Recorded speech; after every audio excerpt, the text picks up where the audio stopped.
Hello and welcome back to another behind the scenes video for Forgotten Hope 2. Some of you might have noticed that in the last patch 2.52 I had made some new 16 and 32 player versions for existing maps, namely Hürtgen Forest and Sidi Bouzid. I'm continuing with that, and this is one of them. I made a 16 player and a 32 player version for St. Vith, which in my opinion is one of the best maps we have, originally made by Otolikos, and I basically cut down the existing map and took one interesting, that's my philosophy with these. I take one interesting chunk out of them and try to make a smaller version out of that. Anyway, let's see. For the 16 player version, we just have straight push mode, bop, bop, bop, with the Germans attacking in this city area here. And what I'm going to do now, just running through the map and looking at it, then it's off to the 32 player version. The Germans have 4 vehicles, obviously a 16 player version, mostly an infantry map, but they have 1 Panzer IV and an APC.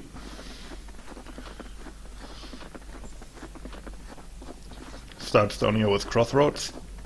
Now while I'm running across here, I might actually talk a bit about the map and why I like it so much. Now, Otolikos maps are always, from a mapping perspective, it's like he does not cut corners. All of what you see here is actually hand painted and handmade in terms of the textures here. Which I would actually be a bit too lazy to do that, like painting this yellow stuff here under all the fences and adding undergrowth under it. It's like, fuck that, I let the editor generate that stuff, and then the testers find any glitches.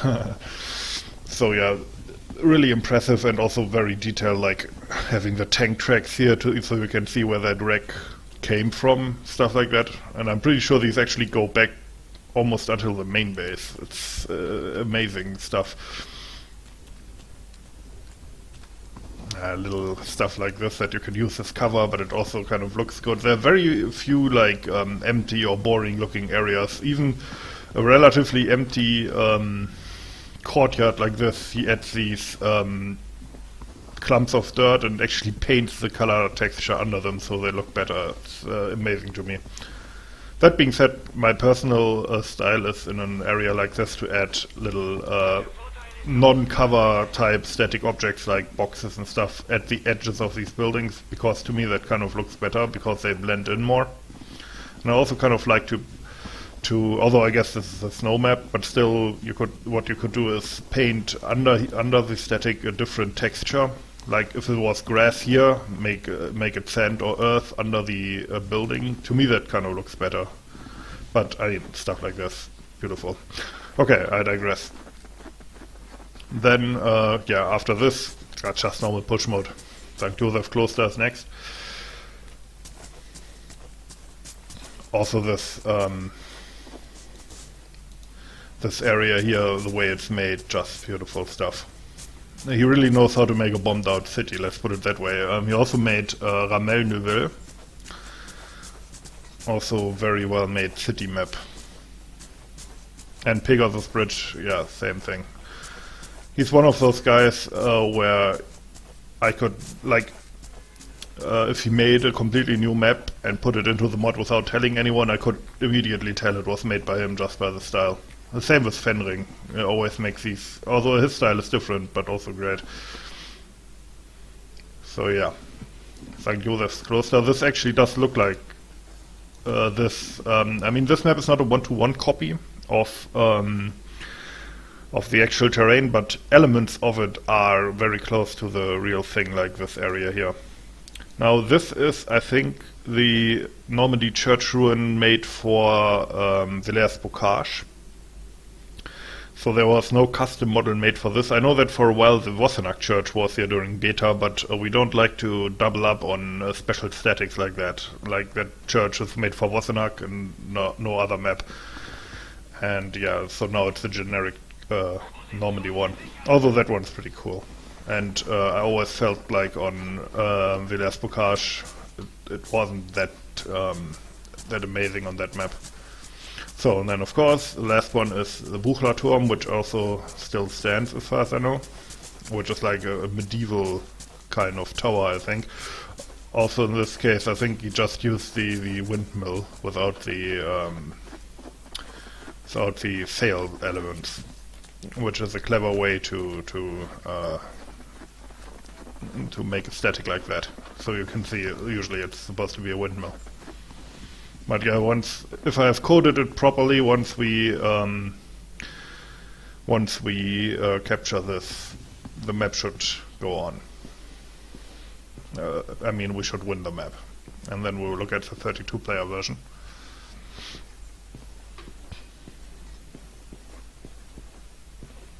Yeah. Okay, see you soon.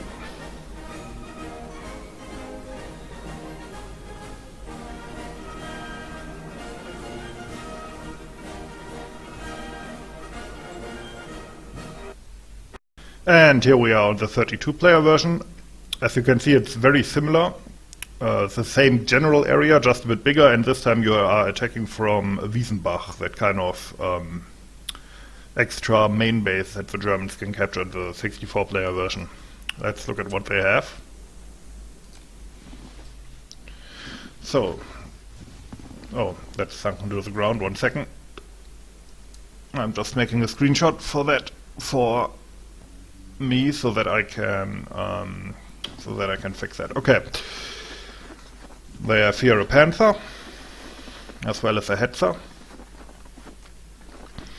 And I mean, you can leave your comments into down in the comment section if you want, because I might be open to add maybe a third tank for the Germans here. Depends on if you think it's necessary. But anyway, so here you go for Crossroad first. Again. Ah, stupid. I have the settings from my local account. Again, these details and how, like, the snow is melted under the tank. Great stuff. Great stuff. And here, so much work went into this. As well as these cable poles here, which are actually put together out of single statics to look like that. I would not have the patience to do something like that.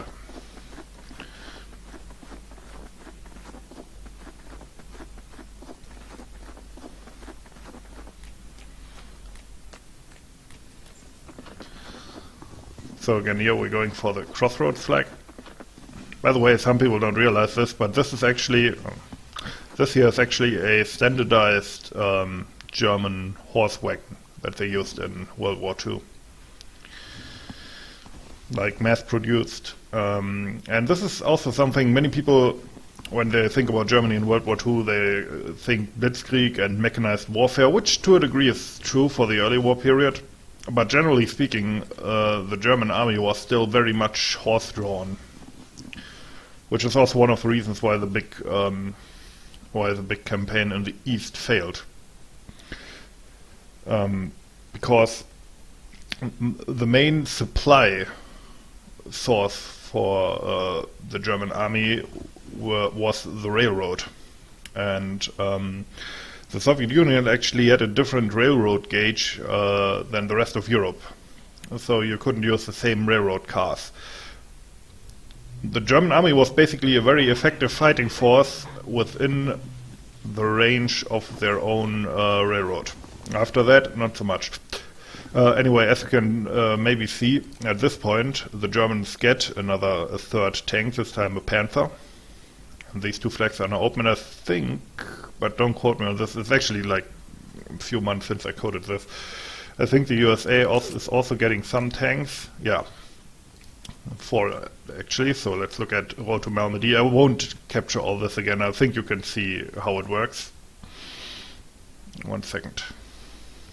Don't do that on a public server.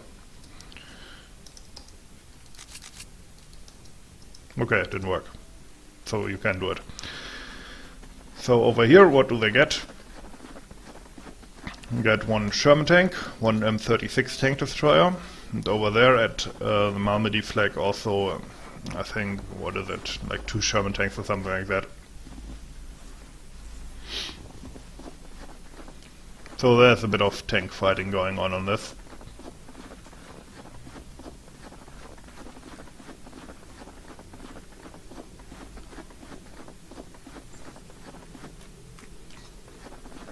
I really like this half melted snow look on this map. It looks really realistic. Yeah, and here they get an M4A3 with a long 76mm gun and another German tank. Against, what was it? Or did the Germans have 2 Panthers and a Hetzer? Maybe the Germans need another tank. As I said, I'm open for suggestions. Anyway, that wraps up this video. I hope you enjoyed it and found it interesting. And as always, thanks for watching and have a nice day.